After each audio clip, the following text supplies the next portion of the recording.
আচ্ছা, সির্ফ রান্নার গুণে কি কখনো মানুষের ভাগ্য বদলে যেতে পারে? একজন রাঁধুনির এক হাতা ডাল ভাতের গল্প এটি। রানাঘাট স্টেশনের পাশে বেচু চক্রবর্তীর হোটেল। সেখানে হাড় ভাঙা খাটুনি খাটে গল্পের নায়ক হাজারি ঠাকুর। কিন্তু তার ভাগ্যে জোটে পদ্মঝির অকথ্য গালাগাল আর অপমান। হাজারি ঠাকুরের একটাই অপরাধ, তার রান্নায় জাদু আছে এবং সে বড্ড বেশি সৎ।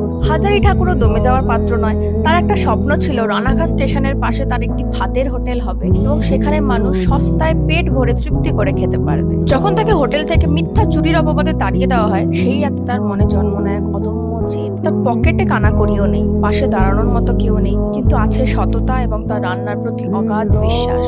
বইটি পড়লে যেন আপনি সত্যি সত্যি সেই হোটেলের ভাতের গন্ধ পাবেন। একজন মানুষের আত্মসম্মান ফিরে পাওয়ার লড়াই এই গল্পটি। কিভাবে এক তুচ্ছ রাঁধুনি নিজের আদর্শ হিন্দু হোটেল গড়ে তুলল, সেটাই এই উপন্যাসের খাবার। বিভূতিভূষণ বন্দ্যোপাধ্যায়ের কালজয়ী উপন্যাস আদর্শ হিন্দু হোটেল। আমরা যারা জীবনের লড়াইয়ে ক্লান্ত, এইসব বইগুলি পড়লে যেন নতুন করে বাঁচার অক্সিজেন ফিরে পাওয়া যায়। এই ভিডিওটি শেয়ার করো তোমাদের সেই বন্ধুদের সাথে যারা থ্রিলারের পাশাপাশি ভালো সাহিত্যের খোঁজ করে। আর ভিডিওটি ভালো লাগলে কিন্তু আমাকে ফলো করতে ভুলো না। Thanks for watching.